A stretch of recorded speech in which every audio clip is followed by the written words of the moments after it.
ಜಾಗ ಅಂತೂ ಇದೆ.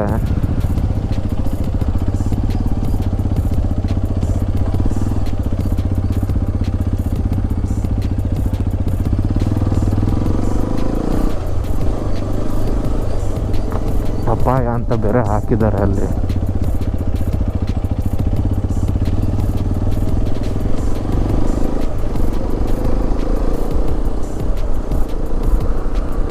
ಏನು ಗುರು ಎಲ್ಲ ಕಡೆ ರಿಸ್ಟ್ರಿಕ್ಷನ್ಸ್ ಮಾಡಿಬಿಟ್ರೆ ಹೋಗ್ಬಾರ್ದು ಅಂತ ಗುರು. ನಿಜ ಬೆಂಗಳೂರಿಂದ ಒಂದು 40 ಕಿಲೋಮೀಟರ್ ಡಿಸ್ಟೆನ್ಸಲ್ಲೇ ಈ ರೇಂಜ್ಗೆಲ್ಲನೂ ಸ್ಲಶ್ ಗ್ರೀನರಿ ಇದೆ ಅಂತಂದರೆ ನಿಜ ನಂಬೋದಕ್ಕೆ ಆಗ್ತಾಯಿಲ್ಲ. ಇದು ಡೈರೆಕ್ಟಾಗಿ ಡ್ಯಾಮ್ ಹತ್ರ ತೊಗೊಂಡೋಗ್ತಾ ಇದೆ ರೋಡ್ ಅಂತ ಅನ್ಕೋತೀನಿ. ನೋಡೋಣ.